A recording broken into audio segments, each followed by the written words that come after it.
Hello viewers, অচিন্ততার free coaching চ্যানেলে তোমাদের সকলকে স্বাগত জানাই। আজকের এই ভিডিওতে তোমরা যারা নেতাজি সুভাষ ওপেন ইউনিভার্সিটিতে পিজি এমএ কোর্সে হিস্ট্রিতে ফার্স্ট ইয়ারে পড়ছো, তোমাদের যে 2024-25 যে সাজেশন আমি তোমাদেরকে প্রোভাইড করেছি, সেই সাজেশনের একটি ইম্পর্টেন্ট প্রশ্ন, আধুনিক ইতিহাস গবেষণায় বা রচনায় লিওপোল্ড ভন র্যাঙ্কের অবদান কতখানি। এই লিওপোল্ড ভন র্যাঙ্কের ইতিহাস দর্শন নিয়ে আলোচনা করব আজকের এই ক্লাসে, এবং আলোচনার শেষে এর যে 18 নম্বরের প্রশ্ন উত্তর, সেই উত্তর পত্রটিও তোমাদের সামনে তুলে ধরব। সে প্রসঙ্গে যাওয়ার আগে একবার আমরা দেখে নিই আমাদের মূল আলোচনার বিষয় কি এবং বোর্ডে কি লেখা রয়েছে। Netaji Subhash open university PG MA history first year fourth paper suggestion 2024-25। এখানে প্রশ্ন হচ্ছে ইতিহাস রচনায় লিওপোল্ড ভন র্যাঙ্কের অবদান। এখানে 18 নম্বরের প্রশ্ন, মার্কস 80। তা লিওপোল্ড ভন র্যাঙ্কের নাম আমরা কম বেশি জানি, জার্মানির লিওপোল্ড ভন র্যাঙ্কে। ইনি ছিলেন আধুনিক ইতিহাস রচনার পথ প্রদর্শক। এনাকে বলা হয় আধুনিক বিজ্ঞানসম্মত ইতিহাস রচনার জনক। প্রাচীনকালে ইতিহাস রচনার জনক কে ছিলেন? থুকিডিডিস ছিলেন প্রাচীনকালের ইতিহাস রচনার বিজ্ঞানসম্মত ইতিহাসের জনক। আর আধুনিক কালে বিজ্ঞানসম্মত ইতিহাস রচনার জনক ছিলেন এই লিওপোল্ড ভন র্যাঙ্কে। তাকে বলা হয় একজন বর্ণনা বিশারদ, অর্থাৎ ঐতিহাসিক কোনো ঘটনার যে বর্ণনা, যে ডিটেলস আলোচনা, সেটা কিভাবে করা যায় সেই পথ তিনি দেখিয়ে দিয়ে গেছেন। তাই তাকে বলা হয় বর্ণনা বিশারদ। তিনি ছিলেন আধুনিক বিজ্ঞানসম্মত ইতিহাস গবেষণার জনক বা পথ প্রদর্শক। 1791 খ্রিস্টাব্দে তার জন্ম হয়, আর 1816 খ্রিস্টাব্দে তার প্রথম প্রকাশনা অর্থাৎ তার প্রথম গ্রন্থ প্রকাশিত হয়, এবং সেই গ্রন্থ প্রকাশিত হওয়ার সঙ্গে সঙ্গে তিনি একজন খ্যাতিমান ব্যক্তি হিসাবে পরিচিতি পান। পরবর্তীকালে তার শেষ যে রচনা, সেটি 1886 সালে তার শেষ রচনা প্রকাশিত হয়। এখন আমরা লিওপোল্ড ভন র্যাঙ্ককে নিয়ে আমরা কয়েকটি বিষয়ের ভিতর দিয়ে আলোচনা করব। যেমন লিওপোল্ড ভন র্যাঙ্কে তার যে ইতিহাস দর্শন, সেই দর্শনটা তার ভিতরে কিভাবে গড়ে উঠল, তার উপরে অন্যান্য মনীষীদের কি কোনো প্রভাব পড়েছিল? অবশ্যই প্রভাব পড়েছিল। প্রাচীনকালের থুকিডিডিসের যে বিজ্ঞানসম্মত ইতিহাস রচনার যে পদ্ধতি, যে রীতিনীতি, তার প্রভাব পড়েছিল এই ভন র্যাঙ্কের উপর। এছাড়া ভিকোর যে সমাজ দর্শন, তার প্রভাব পড়েছিল। হাড্ডারের জাতীয়তাবাদী দর্শনের প্রভাব পড়েছিল। নিভ্ভুরের যে ইতিহাস নিষ্ঠা বা ইতিহাসের প্রতি তার যে চিন্তা ভাবনা নিভ্ভুরের, সেই দৃষ্টিভঙ্গিও পড়েছিল ভন র্যাঙ্কের উপর। এছাড়া হেগেলের নাম আমরা জানি, সেই হেগেলের যে ভাববাদী দর্শন, সেই দর্শনের প্রভাব পড়েছিল ভন র্যাঙ্কের উপর। অর্থাৎ লিওপোল্ড ভন র্যাঙ্কের যে ইতিহাস চেতনা তার ভিতরে গড়ে উঠেছিল, তার পিছনে অনেক ব্যক্তির অবদান রয়েছে। থুকিডিডিস, ভিকো, হেগেল, নিভ্ভুর এবং রয়েছে হাড্ডার, এনাদের প্রভাব পড়েছিল ভন র্যাঙ্কের উপর। এরপর আমরা যেটা দেখব ইতিহাস দর্শন। লিওপোল্ড ভন র্যাঙ্কের যে ইতিহাস চিন্তা ভাবনা, তার যে ইতিহাস দর্শন বা ইতিহাস তত্ত্ব, এই তত্ত্বকে বলা হয় হিস্টোরিসিজম, যার বাংলা করলে দাঁড়ায় ইতিহাসবাদ। তাই এই হিস্টোরিসিজম বা ইতিহাসবাদটা কি? লিওপোল্ড ভন র্যাঙ্কের একজন অনুগত অন্যতম ছাত্র ছিলেন, যার নাম মেইনচেক। এই মেইনচেক বলেছেন হিস্টোরিসিজম সম্পর্কে। তিনি বলেছেন যে হিস্টোরিসিজম হচ্ছে ব্যক্তি স্বাতন্ত্র্যবাদের পরিবর্তে, অর্থাৎ ব্যক্তিগত দৃষ্টিভঙ্গি নয়, ব্যক্তিগত দৃষ্টিভঙ্গির পরিবর্তে মানবিক শক্তি সংক্রান্ত এক সাধারণীকৃত দৃষ্টিভঙ্গি, একটা সার্বিক দৃষ্টিভঙ্গি, যেখানে ব্যক্তিগত দৃষ্টিভঙ্গি থাকবে না, একটা ইউনিভার্সাল ব্যাপার থাকবে, একটা সামগ্রিক দৃষ্টিভঙ্গির পরিপ্রেক্ষিতে ইতিহাসকে দেখা, এটাকেই বলা হচ্ছে ইতিহাসবাদ বা হিস্টোরিসিজম। অবশ্য ভন র্যাঙ্কে তিনি হিস্টোরিসিজম সম্পর্কে কি বলেছেন দেখে নি। র্যাঙ্কের মতে মানুষের মন নানা বৈচিত্র্যের প্রতি আকর্ষণ করে, এটা আমরা জানি, নানা বৈচিত্র্যের প্রতি, এবং তার যে অনন্ত রূপ রয়েছে, সৃষ্টির যে অনন্ত রূপ, সেই অনন্ত রূপের প্রতি, ঈশ্বরের সৃষ্ট প্রকৃতির বিভিন্ন রূপের প্রতি মানুষকে আকৃষ্ট করে। এই বিভিন্ন রূপের প্রতি যে আকৃষ্ট করে তা সবই মানুষ তার রূপ দেওয়ার চেষ্টা করে বা মানুষের কাছে সেগুলোকে তুলে ধরার নামই হচ্ছে হিস্টোরিসিজম। অর্থাৎ হিস্টোরিসিজম কি, এটা এ ব্যাপারে র্যাঙ্কে কি বলছে, যে মানুষ সৃষ্টির বিভিন্ন বৈচিত্র্যের প্রতি আকর্ষিত হয়, সৃষ্টির যে অনন্ত রূপ রয়েছে সেই রূপের প্রতি মানুষ আকৃষ্ট হয়, এবং এগুলি মানুষ ইতিহাসের ভিতর দিয়ে তুলে ধরে, যার নাম হিস্টোরিসিজম বা ইতিহাসবাদ। ইতিহাসবাদ বা হিস্টোরিসিজম ছিল লিওপোল্ড ভন র্যাঙ্কের ইতিহাস দর্শনের মূল বিষয়বস্তু।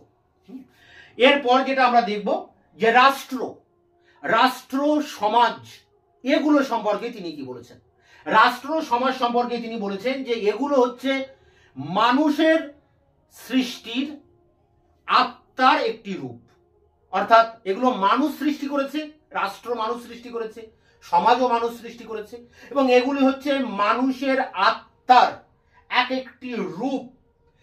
মানুষ কি করে, নিজের পন্থায়, নিজের চেষ্টায় সমস্ত বাধা বিপত্তিকে সরিয়ে তার যে লক্ষ্য, তার যে আদর্শ, সেই আদর্শের দিকে সেই মানুষ ধাবিত হয়। এখানে ঈশ্বরের যে অনন্ত রূপ রয়েছে সেই অনন্ত রূপের দিকে মানুষ ধাবিত হয়। তাই রাষ্ট্র এবং সমাজ হচ্ছে, সামাজিক প্রতিষ্ঠান হচ্ছে মানুষেরই সৃষ্টি, আত্মার এক একটি রূপ। ইউনিভার্সাল হিস্ট্রির একটা ব্যাপার আছে র্যাঙ্কের চিন্তা ভাবনায়, বিশ্ব ইতিহাস, ইউনিভার্সাল হিস্টোরি, এ সম্পর্কে তার দৃষ্টিভঙ্গি কি। তিনি বলেছেন যে অতীত জীবনকে সামগ্রিকভাবে পরিপূর্ণভাবে দেখা, এর নামই হচ্ছে ইউনিভার্সাল হিস্ট্রি। অর্থাৎ বিশ্ব ইতিহাস হচ্ছে মানে অতীত ইতিহাসকে নতুন আলোকে দেখা, পরিপূর্ণভাবে দেখা, একটা সামগ্রিক রূপ দিয়ে দেখা। খুব তাত্ত্বিক আলোচনা এগুলো বুঝতে গেলে খুব ভালো করে বুঝতে হবে, খুব ডিপ আলোচনা। তা যাই হোক, এই লিওপোল্ড ভন র্যাঙ্কে 3টি গ্রন্থ লিখেছিলেন, খুবই গুরুত্বপূর্ণ 3টি গ্রন্থ। প্রথম গ্রন্থটা কি, 3টি গ্রন্থ। প্রথমে যেটা রয়েছে history of Latin and Teutonic nation, German জাতি ছিল টিউটনিক জাতি, এই জার্মান জাতির উপরে তিনি গ্রন্থ লেখেন history of Latin and Teutonic জাতি, টিউটনিক এবং ল্যাটিন জাতির উপরে তিনি এই প্রথম গ্রন্থটা লিখেছিলেন। তারপর যে গ্রন্থটা লেখেন 2 নম্বর, ecclesiastical and political history of the pope in the 16th and 17th century, অর্থাৎ পোপ, ধর্মগুরু, খ্রিস্টান ধর্মগুরু পোপের উপরে তিনি এই গ্রন্থটা লিখেছিলেন। এই ধর্ম, এই মানে ক্যাথলিক ধর্ম এবং পোপ সংক্রান্ত তার এই দ্বিতীয় গ্রন্থ খুবই উল্লেখযোগ্য। 3 নম্বর গ্রন্থটি দেখো, history of reformation of Europe, ইউরোপে যে ধর্ম সংস্কার আন্দোলন হয়েছিল মার্টিন লুথারের হাত ধরে, তার উপরেও তিনি গ্রন্থ লিখেছিলেন। তাহলে তার 3টি গ্রন্থ, একটা টিউটনিক ও ল্যাটিন জাতির উপরে, একটা পোপের উপরে, ধর্ম খ্রিস্টান ধর্ম পোপের উপরে, এবং তৃতীয় যে গ্রন্থটি সেটিও কিন্তু ধর্ম সংস্কারের উপরে। এই 3টি গ্রন্থ তিনি লিখেছিলেন। এর মধ্যে history of Latin and Teutonic nation, এই গ্রন্থে তিনি বলেছিলেন যে ইতিহাস কি, তার সংজ্ঞা তিনি দিয়েছিলেন। তার মতে ইতিহাস হলো the history as a actually was, the history, the past as it actually was, the past, অতীত, it actually, অর্থাৎ যে নিখুঁত প্রতিচ্ছবি। ইতিহাসটা কি, ইতিহাস হচ্ছে অতীতের ঘটে যাওয়া নিখুঁত প্রতিচ্ছবি। বর্তমানে যা আমরা দেখছি সেটি কি দেখছি না, অতীতের কোনো প্রতিচ্ছবি দেখছি আমরা। তাই তিনি বলেছিলেন the past as it actually was. খুব গুরুত্বপূর্ণ উক্তি, বিখ্যাত উক্তি, ইতিহাস গবেষণায় এই উক্তির কথা সবাই জানে, খুবই ফেমাস তার এই ডায়লগটি, the past as it actually was, যার বাংলা করলে দাঁড়ায় ইতিহাস হলো অতীতের নিখুঁত প্রতিচ্ছবি বা প্রতিক্ষেপণ। অতীতের সবকিছুই আমরা বর্তমানের আলোকে দেখি, যার নাম হচ্ছে ইতিহাস। এটা লিওপোল্ড ভন র্যাঙ্কের বক্তব্য অনুযায়ী। লিওপোল্ড ভন র্যাঙ্কে ঐতিহাসিকদের সম্পর্কে অনেক কথা বলেছেন, কিভাবে ইতিহাস লিখতে হবে, কিভাবে বিজ্ঞানসম্মত রীতিনীতিকে মেনটেন করে ইতিহাস লিখতে হবে, এগুলো তিনি বলে গেছেন। তার মতে ঐতিহাসিকের কাজ হচ্ছে বিচার করা নয়। কোনো একটা ঘটনা ঘটলো, তাকে বিচার করা নয়, বিচার করার কাজ ঐতিহাসিকের নয়, বা প্রচার করাও নয়, কোনো একটা ঘটনার প্রচার করাও তার কাজ নয়। ঐতিহাসিকের কাজ কি? তার মতে ঐতিহাসিকের কাজ কোনো ঐতিহাসিক ঘটনার যে নগ্ন সত্য, যে প্রকৃত সত্য, সেই সত্যকে উদ্ঘাটন করা। সেই প্রকৃত সত্য উদ্ঘাটন করতে গিয়ে ঐতিহাসিকের কাজ হবে উপাদান, ইতিহাসের উপাদানকে সংগ্রহ করা, সেই উপাদানকে সংগ্রহ করার ভিতর দিয়ে সেই উপাদানের উপর বেস করে তার ভিতরে তুলনামূলক আলোচনা করা এবং শেষে সিদ্ধান্তে পৌঁছানো। এটা হচ্ছে ঐতিহাসিকের কাজ। ইতিহাস রচনা কিভাবে করতে হবে সে সম্পর্কে তিনি 4টি ক্রম পর্যায়ের কথা বলেছেন। 4টি পর্যায়, সেই 4টি পর্যায়কে মেনটেন করে ইতিহাস লিখতে হবে ঐতিহাসিককে। প্রথম যে পর্যায় সেটি হচ্ছে যে কোনো একটা ঘটনা, ধরো কোনো একটা ঘটনার পরে কেউ গবেষণা করছেন, তাহলে তার যে নির্বাচিত যে বিষয়টা, সেই বিষয়ের কেন্দ্রীয় আইডিয়াটা কি সেটাকে আগে ধরতে হবে। কোনো একটা ঘটনার কেন্দ্রীয় আইডিয়া বা কেন্দ্রীয় ধারণাটা কি সেটাকে খুঁজে বার করা, এটা প্রথম কাজ।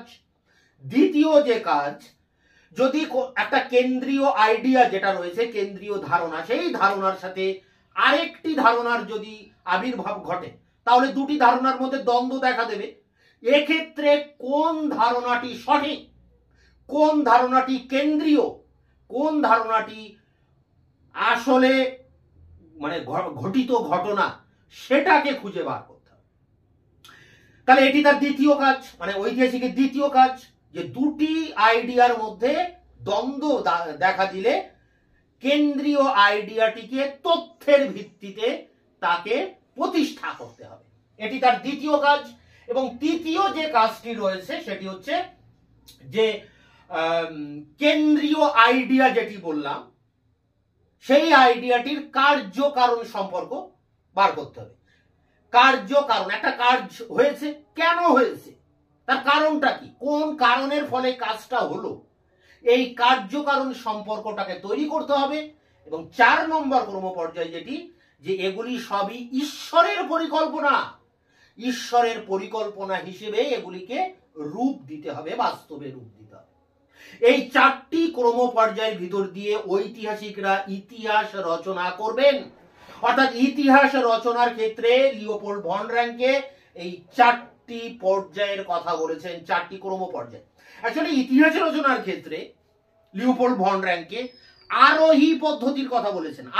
আরোহী পদ্ধতি কি না, উদাহরণ, কোনো বিভিন্ন ধরনের ঘটনা ঘটেছে, ফ্যাক্ট ঘটেছে, সেই সব ঘটনার ভিতর থেকে তথ্যে পৌঁছানো, তার কার্যকারণ সম্পর্কে পৌঁছানো, অর্থাৎ উদাহরণ থেকে বিশ্লেষণ করা, কোনো এটাকে বলা হচ্ছে আরোহী পদ্ধতি। এই আরোহী পদ্ধতি অবলম্বন করে তিনি ইতিহাস লেখার কথা বলেছেন। যাই হোক, তার এই ইতিহাস রচনার পদ্ধতি একটা যুগান্তকারী পদ্ধতি ছিল। আর্থার মারউইক বলে একজন গবেষক, তিনি বলেছেন যে লিওপোল্ড ভন র্যাঙ্কে যে ইতিহাস রচনা করেছেন বা ইতিহাস রচনার যে পদ্ধতির কথা বলেছেন, তার ভিতর দিয়ে আধুনিক সমালোচনামূলক যে ইতিহাস চর্চা, অর্থাৎ মডার্ন ক্রিটিক্যালি হিস্টোগ্রাফি, আধুনিক সমালোচনামূলক ইতিহাস চর্চার জন্ম দিয়েছেন লিওপোল্ড ভন র্যাঙ্কে। তা যাই হোক, লিওপোল্ড ভন র্যাঙ্কের এই ছিল তার অবদান, তার আলোচনা তার উপরে, এর বাইরে কিছু না। তবে তার এই আলোচনা পরবর্তীকালে তার এই ইতিহাস দর্শন নিয়ে অনেক সমালোচনা হয়েছে। কারা সমালোচনা করেছেন? ক্রোশে বলে এক ঐতিহাসিক সমালোচনা করেছেন, লর্ড অ্যাক্টন সমালোচনা করেছেন, ইএস কার সমালোচনা করেছেন, এডওয়ার্ড হ্যালেট কার এবং কলিংউড সমালোচনা করেছেন। তারা বলছেন যে লিওপোল্ড ভন র্যাঙ্কের ইতিহাস দর্শনের মধ্যে অনেক অসঙ্গতি রয়েছে। অসঙ্গতিগুলো কি একবার আমরা দেখে নিই। যেমন প্রথমে এখানে আমরা বলবো ক্রোশের কথা। ক্রোশে একটা গ্রন্থ লিখেছিলেন, history of the story of liberty. History of the story of liberty. এই গ্রন্থে ক্রোশে বলেছেন যে র্যাঙ্কে যে যুগ বিভাজনের কথা বলেছেন, যে বিভিন্ন যুগের কথা বলেছেন, এই যুগের ধারণা ঠিক নয়। তার এই যুগের ধারণাটা ছিল কৃত্রিম, প্রকৃত অর্থে নয়। এটা তার রচনার একটা প্রধান অসঙ্গতি। একথা ক্রোশে তার history of the story of liberty গ্রন্থে বলেছেন। লর্ড অ্যাক্টন কি বলছেন? লর্ড অ্যাক্টন বলছেন যে ঈশ্বরের নাম করে এখানে ব্যক্তির যে দায়িত্ব, সেই ব্যক্তির সেই দায়িত্বকে তিনি এড়াতে চেয়েছেন। ঈশ্বরের দোহাই দিয়ে, যে ঈশ্বরের দোহাই দিয়ে কিভাবে না, যে ইতিহাস রচনার যে 4টি পদ্ধতি রয়েছে তার শেষ পদ্ধতিটা কি ছিল, যে এটাকে ঈশ্বরের পরিকল্পনা হিসাবে ধরতে হবে। অর্থাৎ এক্ষেত্রে যে সিদ্ধান্ত, যেটি সিদ্ধান্তের ক্ষেত্রে তিনি সেটাকে ঈশ্বরের পরিকল্পনা হিসাবে ব্যক্ত করেছেন। এবং এক্ষেত্রে ঐতিহাসিকের বা ব্যক্তির যে দায়িত্ব, ইতিহাস রচনার ক্ষেত্রে যে দায়িত্ব, সিদ্ধান্ত নেওয়ার ক্ষেত্রে তার যে দায়িত্ব, সেই দায়িত্বটাকে অনেকটা তিনি এড়াতে চেয়েছেন। লর্ড অ্যাক্টন এই কথা বলেছেন, ঈশ্বরের দোহাই দিয়েছেন লিওপোল্ড ভন র্যাঙ্কে। এবং এইভাবে তিনি কবির কল্পনা, দেশপ্রেমিকের উচ্ছ্বাস, ধর্মীয় ভাবনা, এগুলোকে তিনি গুরুত্ব দেননি। তিনি ইতিহাসের যে বিভিন্ন পাত্র পাত্রী রয়েছেন তাদেরকে যন্ত্র হিসেবে দেখেছেন, আর ঈশ্বরকে করেছেন যন্ত্রী। অর্থাৎ এক্ষেত্রে এই ঈশ্বর ভাবনা, ইতিহাসের মধ্যে ঈশ্বরের পরিকল্পনা, ঈশ্বরের ইচ্ছার প্রতিফলনের কথা বলে তিনি অনেকটা অপ্রাসঙ্গিক ব্যাপার তুলে ধরেছেন তার ইতিহাস দর্শনের ভিতর দিয়ে। লর্ড অ্যাক্টনের বক্তব্য অনুযায়ী কার, ইএস কার, এডওয়ার্ড হ্যালেট কার, তিনি বলছেন লিওপোল্ড ভন র্যাঙ্কের গবেষণায় বা ইতিহাস দর্শনে বা হিস্ট্রিসিজমে প্রগতির কোনো স্থান নেই। প্রগতি মানে যে ক্রিয়েটিভিটি, তার কোনো স্থান নেই। কলিংউড তার হিস্টোরিসিজম গ্রন্থে, মানে কলিংউড লিওপোল্ড ভন র্যাঙ্কের যে হিস্টোরিসিজমের যে ধারণা দিয়েছিলেন সেই সম্পর্কে কলিংউড বলেছেন যে তার এই হিস্টোরিসিজমে বিচারের কোনো জায়গা নেই। কারণ লিওপোল্ড ভন র্যাঙ্কে বলেছিলেন যে ঐতিহাসিকের কাজ হবে বিচার করা নয়, ইতিহাসের নগ্ন সত্য উত্থাপন করা, এটাই তার কাজ। বিচার করতে পারবেন না, মূল্যায়ন করতে পারবেন না। তার যে 4টি যে মূল ক্রম পর্যায়ের কথা বলেছেন, যেটা কেন্দ্রীয় আইডিয়া তৈরি করা, 2টি আইডিয়ার মধ্যে বিরোধ বাঁধলে কেন্দ্রীয় আইডিয়াকে তথ্যের দ্বারা প্রমাণ করা, এবং কেন্দ্রীয় আইডিয়ার কার্যকরণের সম্পর্ক নির্ধারণ করা, এবং 4র্থ পর্যায়ে তিনি বলেছিলেন যে এগুলোকে ঈশ্বরের পরিকল্পনা হিসাবে ধরা। অর্থাৎ সিদ্ধান্ত নেওয়ার ক্ষেত্রে তিনি ঈশ্বরের নাম করছেন, আর ঐতিহাসিকের যে বিচার করার কথা সেটাকে তিনি করতে বারণ করছেন। অর্থাৎ এক্ষেত্রে হিস্টোরিসিজমের মধ্যে, হিস্টোরিসিজম হচ্ছে লিওপোল্ড ভন র্যাঙ্কের মূল ভাবনা, যার মধ্যে বলা হচ্ছে যে ব্যক্তি স্বাতন্ত্র্যবাদ নয়, একটা সার্বিকভাবে ইতিহাসকে দেখতে হবে, এর নাম হচ্ছে হিস্টোরিসিজম। এই হিস্টোরিসিজমে বিচারের কোনো জায়গা নেই। তাই কলিংউড বলেছেন যে যেভাবে লিওপোল্ড ভন র্যাঙ্কে বলেছিলেন the past as actually was, ইতিহাস হলো অতীতের নিখুঁত প্রতিক্ষেপণ, এই কথাটার সমালোচনা করেছেন কলিংউড। তিনি বলেছেন যে লিওপোল্ড ভন র্যাঙ্কের মতে অতীতের ঘটনা পুঙ্খানুপুঙ্খ বর্তমানে আমরা দেখতে পাচ্ছি, এটাই হচ্ছে ইতিহাস। কিন্তু ইতিহাস কখনো এই ফটোগ্রাফির মতো নয় যে অতীতে যা ঘটেছে তাই ঘটবে বর্তমানে, এমনটা কিন্তু ইতিহাস নয়। তাই কলিংউড বলেছেন যে ইতিহাস কখনোই ফটোগ্রাফির মতো নয়, যে ফটোগ্রাফির মতো ভাবে তুলে ধরেছেন লিওপোল্ড ভন র্যাঙ্কে। তো এইভাবে ক্রোশে, লর্ড অ্যাক্টন, কার, কলিংউড এনারা বিভিন্নভাবে লিওপোল্ড ভন র্যাঙ্কের ইতিহাস দর্শনের নানা অসঙ্গতি তুলে ধরেছেন, নানাভাবে সমালোচনা করেছেন। তবে এত কিছু সমালোচনা সত্ত্বেও মূল্যায়নে কথা বলা যায় যে লর্ড অ্যাক্টনের এই সমালোচনাটাই বেশি গুরুত্বপূর্ণ হলেও লিওপোল্ড ভন র্যাঙ্কে যেভাবে ইতিহাস রচনা করার দৃষ্টিভঙ্গি তুলে ধরেছেন, যেভাবে বিজ্ঞানসম্মত পদ্ধতিতে ইতিহাস রচনার কথা বলেছেন, যেভাবে তার এই কেন্দ্রীয় আইডিয়া, দুটি আইডিয়ার মধ্যে সংঘর্ষ হলে একটিকে বেছে নেওয়া, কার্যকরণ সম্পর্ক নির্ধারণ করা, এইসব পর্যায়গুলির কথা যেভাবে বলেছেন, ইতিহাসের প্রকৃত সত্য, নগ্ন সত্যকে যেভাবে তুলে ধরার কথা বলেছেন, এবং বিজ্ঞানসম্মত ইতিহাস রচনার যেসব রীতিনীতির কথা তিনি বলে গেছেন, তা আধুনিক কালে ইতিহাস রচনার একটা নতুন দিক তুলে ধরেছে। তাই লিওপোল্ড ভন র্যাঙ্কের হাত ধরে আধুনিক কালে ইতিহাসের রচনার এক নতুন দিক উঠে এসেছে এবং এটাকে বলা হয় বার্লিন বিপ্লব। তিনি বার্লিনে, তার মূল কেন্দ্র, কর্মকেন্দ্র বার্লিনে তিনি ইতিহাস রচনার ক্ষেত্রে এক যুগান্তকারী পথের সন্ধান দেন এবং এই বিষয়টাকে ইতিহাস রচনার জগতে বিপ্লবের সাথে তুলনা করা হয়, বার্লিন বিপ্লব বলা হয়।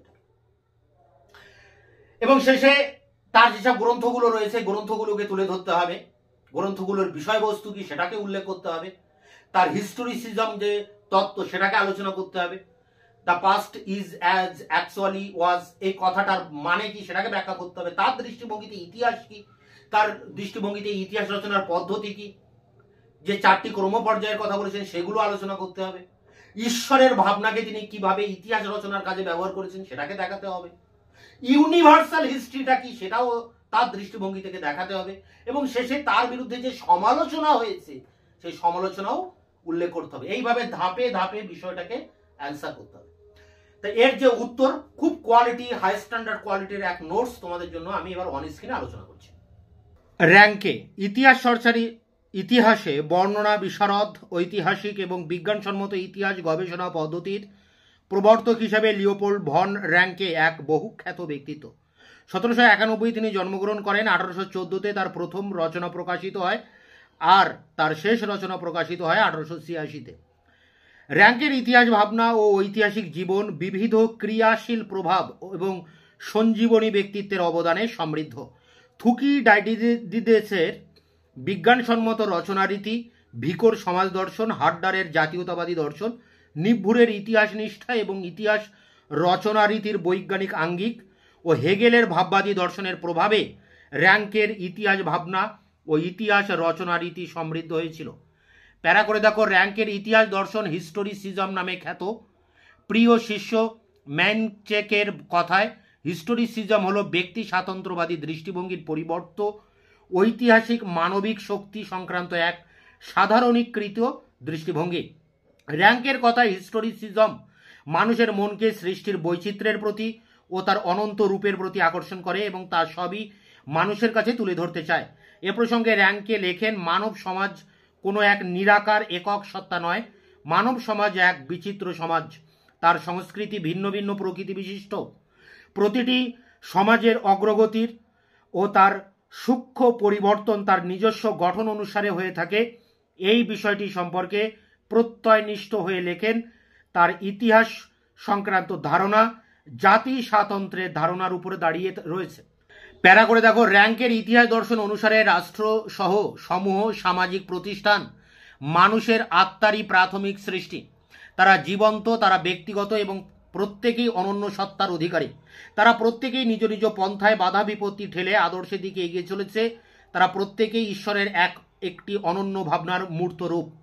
সেহেতু বিশ্ব রহস্য উদ্ঘাটনের প্রয়োজনে ঐতিহাসিককে প্রতিটি তথ্য আয়ত্তে আনতে হবে এবং ভিন্ন ভিন্ন তথ্য থেকে একটি সাধারণ ধারণা গড়ে তুলতে হবে।